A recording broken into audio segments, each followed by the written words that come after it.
اعوذ باللہ من الشیطان الرجیم بسم اللہ الرحمن الرحیم۔ السلام علیکم تمام ناظرین حضرات، سبل السلام گروپ کی طرف سے ایک اور لیکچر ایک اور ویڈیو کے ساتھ مدثر اقبال آپ کی خدمت میں حاضر ہے۔ ناظرین، انبیاء کرام کے متعلق معلومات کا سلسلہ جاری و ساری ہے۔ آج اس سلسلے کا تیسرا لیکچر آپ کی خدمت میں پیش کیا جا رہا ہے۔ چنانچہ آج کے اس لیکچر کا ہم آغاز کرتے ہیں سب سے پہلے اس سوال کے ساتھ کہ روئے زمین پر سب سے پہلے رسول کون تھے؟ تو اس کا جواب آپ ملاحظہ کر سکتے ہیں، حضرت نوح علیہ السلام روئے زمین پر سب سے پہلے رسول تھے۔ اگرچہ آدم علیہ السلام اللہ کے پہلے نبی تھے، ادریس علیہ السلام بھی آپ سے پہلے گزرے ہیں، لیکن سب سے پہلے رسول ہونے کا اعزاز آپ کو حاصل ہے۔ اگلا سوال ہے، حضرت نوح علیہ السلام کا نام قرآن مجید میں کتنی بار ذکر ہوا؟ تو اس کا جواب، قرآن مجید کے اندر 43 بار آپ کا نام مذکور ہوا۔ اگلا سوال ہے، حضرت نوح علیہ السلام کے نام پر قرآن مجید کی ایک سورت ہے، وہ کس پارے میں ہے؟ کل انبیاء کرام کے نام پہ 6 سورتیں ہیں، ان میں سے ایک سورت حضرت نوح علیہ السلام کے نام پر ہے۔ سوال یہ ہے کہ وہ سورت کس پارے میں ہے؟ تو اس کا جواب، 29ویں پارے کی 5ویں سورت نوح، جو آپ علیہ السلام کے نام پر ہے۔ اگلا سوال، قرآن مجید کے مطابق حضرت نوح علیہ السلام نے اپنی قوم کو کتنے سال تبلیغ کی؟ تو اس کا جواب، 950 سال تک آپ اپنی قوم کو تبلیغ کرتے رہے، لیکن اس کے باوجود بھی چند گنتی کے لوگ آپ کے اوپر ایمان لائے۔ ہمارا اگلا سوال، حضرت نوح علیہ السلام کے والد کا کیا نام تھا؟ تو جواب، لامک۔ آپ کے والد کا نام لامک تھا۔ ہمارا اگلا سوال، نوح علیہ السلام کا اصل نام کیا تھا؟ ناظرین، نوح علیہ السلام کے نام کے متعلق مختلف اقوالات ملتے ہیں۔ چنانچہ ایک قول کے مطابق آپ کا نام عبد الغفار بھی تھا، اور ایک قول یہ ہے کہ آپ کا نام عبد الجبار تھا۔ نوح علیہ السلام آپ کو کثرت کے ساتھ رونے کی وجہ سے آپ کو نوح علیہ السلام کہا جاتا ہے، نوح کہا جاتا ہے۔ ہمارا آج کا اگلا سوال، حضرت آدم علیہ السلام اور حضرت نوح علیہ السلام کے درمیان کتنے قرن کا فاصلہ ہے، یعنی کتنا زمانہ ان دونوں کے مابین ہے؟ اس کے متعلق بھی مختلف اقوال ملتے ہیں۔ تو حضرت ابن عباس رضی اللہ تعالیٰ عنہ کے قول کے مطابق 10 قرن کا فاصلہ ہے، اور ہر قرن 100 سال کا تھا۔ اس لحاظ سے حضرت آدم اور حضرت نوح علیہ السلام کے درمیان 1000 سال کا فاصلہ بنتا ہے۔ اہل کتاب کی کتابوں سے یہ معلوم ہوتا ہے کہ حضرت نوح علیہ السلام حضرت آدم علیہ السلام کی وفات کے 146 سال بعد پیدا ہوئے، جبکہ ابن جریر رحمۃ اللہ علیہ نے اپنی کتاب تاریخ الرسل والملوک میں لکھا کہ حضرت آدم علیہ السلام کی وفات کے 126 سال بعد حضرت نوح علیہ السلام پیدا ہوئے۔ آج کا اگلا سوال ہے، حضرت ابن عباس رضی اللہ تعالیٰ عنہ کے بقول نبوت ملتے وقت حضرت نوح علیہ السلام کی عمر کیا تھی؟ تو اس کا جواب ہے 480 سال کی عمر میں آپ کو نبوت عطا کی گئی۔ یہ ابن عباس رضی اللہ تعالیٰ عنہ کا قول ہے، جبکہ دوسرا قول یہ ہے کہ 50 سال کی عمر میں آپ کو نبوت عطا کی گئی، اور مشہور قول یہی ہے کہ آپ 50 سال کے تھے جب آپ کو نبوت عطا کی گئی۔ ہمارا آج کا اگلا سوال ہے، آدم ثانی کن کو کہا جاتا ہے؟ تو جواب ہے، حضرت نوح علیہ السلام کو آدم ثانی کہا جاتا ہے۔ وجہ بھی بالکل آسان ہے، کیونکہ طوفان نوح کے بعد جو آگے نسل چلی ہے وہ آپ ہی کی اولاد سے چلی ہے، باقی تمام لوگ غرق کر دیے گئے، ہلاک کر دیے گئے، اس وجہ سے آپ کو آدم ثانی کہا جاتا ہے۔ ہمارا آج کا اگلا سوال، حضرت نوح علیہ السلام کے ماننے والے کون تھے؟ یعنی قرآن مجید میں حضرت نوح علیہ السلام کے ماننے والوں کو کس نام سے پکارا گیا؟ تو جواب ہے الضعفاء، یعنی کمزور لوگ، غریب لوگ، حقیر لوگ، یہ لقب ان کو دیا گیا۔ اگلا سوال، حضرت نوح علیہ السلام کو جھٹلانے والوں کا تذکرہ قرآن مجید میں کس لفظ سے ہوا؟ تو جواب ملاحظہ کر سکتے ہیں، الملا، سردار، یعنی جنہوں نے آپ کو جھٹلایا وہ بڑے مالدار تھے، اپنی قوم کے سردار تھے۔ ان کا اعتراض بھی یہی ہوتا تھا کہ اگر آپ اللہ کے سچے رسول ہیں، اگر آپ اللہ کے سچے نبی ہیں تو کمزور لوگ آپ کی بات کیوں مانتے ہیں؟ اگلا سوال، قرآن مجید کے مطابق قوم نوح کے کتنے بت تھے؟ یعنی ان کی قوم کتنے بتوں کی پوجا اور عبادت کیا کرتی تھی؟ تو اس کا جواب ہے 5 بت، جن کا تذکرہ سورۃ نوح کے اندر موجود ہے۔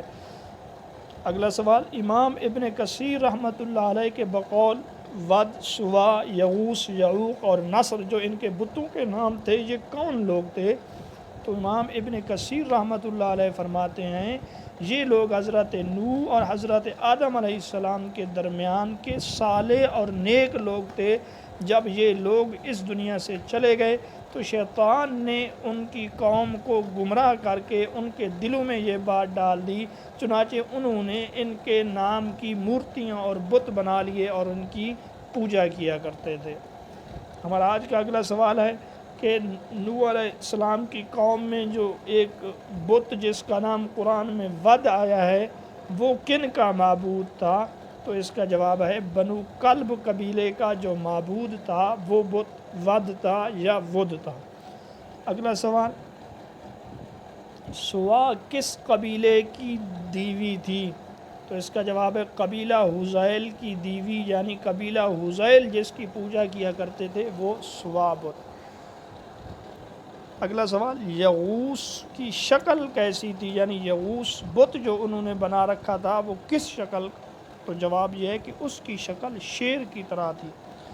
اگلا سوال، یغوث بت کی عبادت کون کرتے تھے؟ تو جواب قبیلہ طے کی ایک شاخ انعم اور قبیلہ مذہج کے کچھ لوگ یغوث نامی بت کی عبادت کیا کرتے تھے اور اس کو اپنا معبود سمجھتے تھے۔ ہمارا آج کا اگلا سوال ہے قبیلہ ہمدان کا معبود کون سا تھا؟ تو جواب ہے یعوق، یہ یمن میں تھا اور گھوڑے کی شکل کا تھا۔ قبیلہ ہمدان کے لوگ اس کی عبادت کیا کرتے تھے۔ آج کا اگلا سوال آپ ملاحظہ کر سکتے ہیں کہ حمیر کے علاقے میں قبیلہ حمیر کی شاخ آل ذوالقلع کا بت کون سا تھا؟ تو اس کا جواب آپ ملاحظہ کریں، نصر، یعنی نصر جو قرآن مجید میں بتوں کے ناموں میں ایک نام گزرا ہے تو قبیلہ حمیر کے لوگ اس کی عبادت کیا کرتے تھے۔ اس کی شکل گدھ کی تھی۔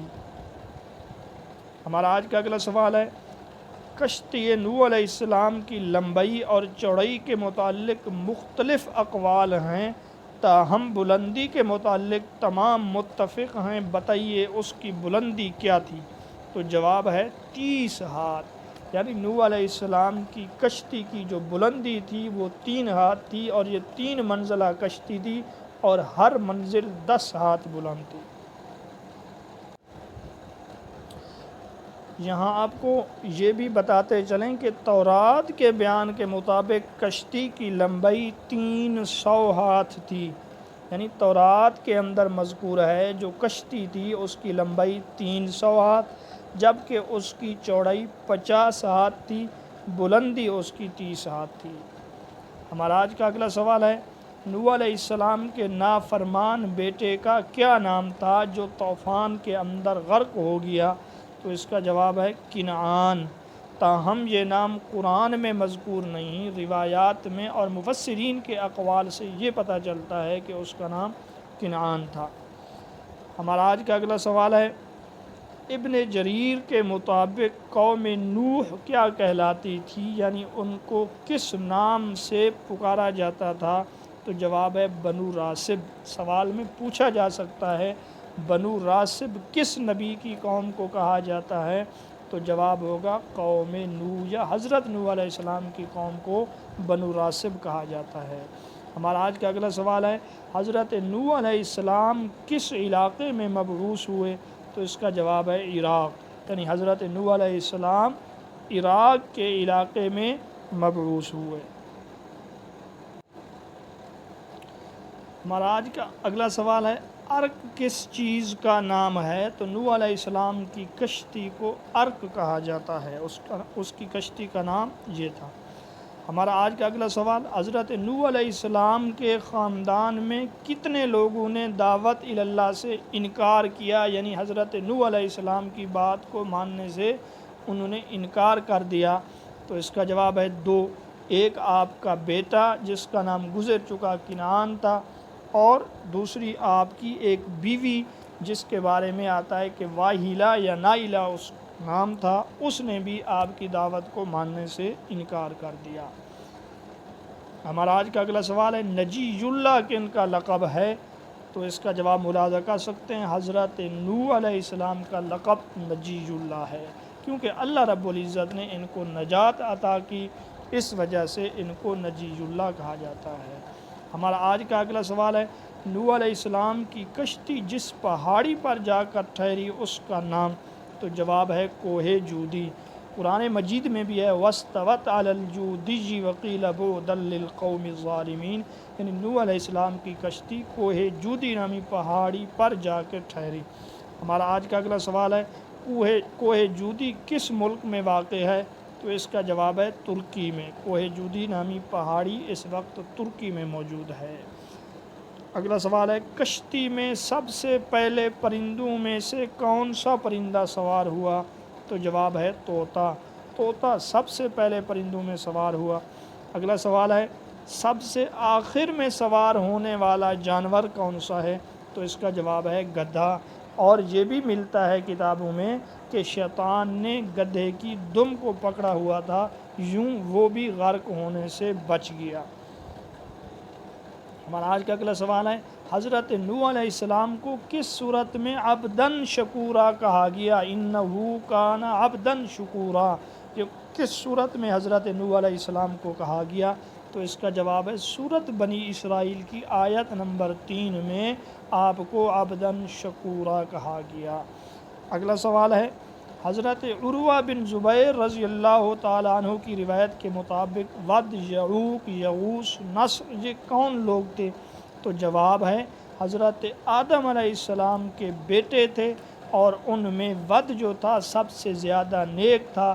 کہتے ہیں کہ ان کی وفات پہ اہل بابل والے 7 دن تک روتے رہے، نوحہ کرتے رہے، سوگ مناتے رہے، اور بعد میں شیطان نے ان کو ورغلایا، پھسلایا، اور ان لوگوں نے ان کی عبادت اور پوجا پاٹ شروع کر دی۔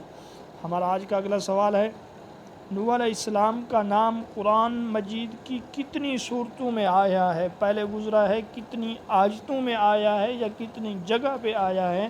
تو 43 آیتوں میں 43 بار آپ کا نام آیا ہے، اور کل قرآن مجید کی 28 صورتوں میں آپ کا نام آیا ہے۔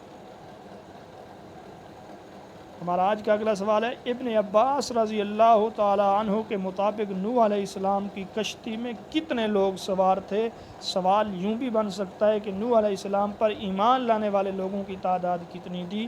تو اس کا جواب ہے ابن عباس رضی اللہ تعالیٰ عنہما کے مطابق کل 80 لوگ تھے۔ کعب احبار رحمۃ اللہ علیہ کے مطابق 72 لوگ تھے۔ ہمارا اگلا سوال ہے طوفان نوح میں پانی پہاڑ کی چوٹیوں سے کتنا بلند ہو گیا تھا؟ تو تورات سے معلوم ہوتا ہے کہ 15 ہاتھ پانی پہاڑ کی چوٹیوں سے بھی بلند ہو گیا تھا۔ ہمارا آج کا اگلا سوال ہے عرب کا باپ کون تھا؟ تو اس کا جواب ہے سام، یعنی عرب سام کی نسل سے ہیں، اور سام ابو العرب کہلاتا تھا۔ اگلا سوال ہے حبش کا باپ کون تھا یا حبشوں کا باپ کون تھا؟ تو اس کا جواب ہے حام۔ بہت آسان ہے یاد کرنا، حبش کے شروع میں بھی ہا ہے اور حام کے شروع میں بھی ہا ہے۔ ہمارا اگلا سوال ہے ابو الروم کون تھا، یعنی رومیوں کا باپ کون تھا؟ تو اس کا جواب ہے یافس۔ یہ طبری رحمۃ اللہ علیہ کا بیان ہے، اس کے علاوہ اور بھی مختلف اقوال ملتے ہیں۔ ہمارا آج کا سوال ہے، کشتی سے اتر کر نوح علیہ السلام نے کون سی بستی آباد کی؟ تو جواب ہے سمانین نامی، کیونکہ وہ لوگ بھی 80 تھے اور وہ رات کو سوئے، جب صبح کو بیدار ہوئے تو وہ لوگ 80 زبانیں بول رہے تھے، اس وجہ سے اس بستی کا نام سمانین رکھا گیا۔ ان 80 زبانوں میں جو سب سے اہم زبان تھی وہ عربی زبان تھی۔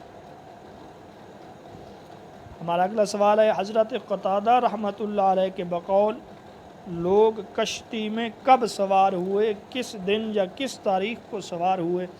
تو اس کا جواب ہے 10 رجب کو اور 10 محرم کو وہ لوگ اترے، کل 150 روز وہ کشتی میں سوار رہے۔ ہمارا اگلا سوال ہے، حضرت نوح علیہ السلام نے خشکی کی تلاش میں سب سے پہلے کس پرندے کو بھیجا؟ تو اس کا جواب ہے کوے کو۔ سب سے پہلے خشکی کی تلاش میں آپ نے کوے کو بھیجا، لیکن کوا واپس نہ آیا، وہاں مردار کھانے میں مشغول ہو گیا، تو اس کے بعد آپ علیہ السلام نے کبوتر کو خشکی کی تلاش میں روانہ کیا۔ ہمارا آج کا اگلا سوال ہے، انگور کی کاشت سب سے پہلے کس نے کی؟ تو اس کا جواب آپ ملاحظہ کر سکتے ہیں، حضرت نوح علیہ السلام نے سب سے پہلے انگور کی کاشت کی۔ ہمارا آج کا اگلا سوال، ابن جریر رحمۃ اللہ علیہ کے مطابق نوح علیہ السلام کی قبر کہاں ہے؟ تو اس کا جواب ہے مسجد حرام میں۔ ابن جریر رحمۃ اللہ علیہ کا یہ بیان ہے۔ ہمارا اور ایک قول یہ ہے کہ آپ علیہ السلام کی قبر شہر بقاع میں ہے، جسے کرک نوح کہا جاتا ہے۔ آج کا اگلا سوال ہے، طبری کے بقول کنعان کو عرب کیا کہتے تھے؟ تو اس کا جواب آپ ملاحظہ کر رہے ہیں کہ اس کو یام کہتے تھے۔ ہمارا آج کا اگلا سوال ہے، کشتی کن کی ایجاد ہے؟ تو جواب ملاحظہ کریں، حضرت نوح علیہ السلام کی ایجاد ہے۔ اگلا سوال ہے، تنور کا لفظ قرآن مجید میں کتنی بار آیا ہے؟ تو جواب یہ ہے 2 بار تنور کا لفظ قرآن مجید میں آیا ہے۔ آج کا آخری سوال یہ ہے کہ قتادہ کے مطابق تنور سے کیا مراد ہے؟ تو اس کا جواب آپ ملاحظہ کریں، قتادہ رحمۃ اللہ علیہ کہتے ہیں جزیرہ میں ایک چشمہ ہے جس کا نام تنور ہے، اور امام شعبی رحمۃ اللہ علیہ کے مطابق کوفہ کا چشمہ ہے جسے تنور کہتے ہیں، اور ابن عباس رضی اللہ تعالی عنہ کے بقول تنور ہند میں ایک چشمہ ہے۔ بہرحال یہ تھے ہمارے آج کے سوال حضرت نوح علیہ السلام کے متعلق۔ امید کرتا ہوں کہ ان سوالات سے باہر امتحانات میں نہیں آئے گا، انہی میں سے آئے گا، کیونکہ مختلف کتابوں سے جو اہم سوالات مجھے ملے ہیں وہ میں نے آپ کی خدمت میں پیش کر دیے ہیں۔ انشاءاللہ بہت جلد ایک اور معلوماتی ویڈیو کے ساتھ آپ کی خدمت میں حاضر ہوں گے، تب تک کے لیے اجازت دیجیے، اللہ حافظ۔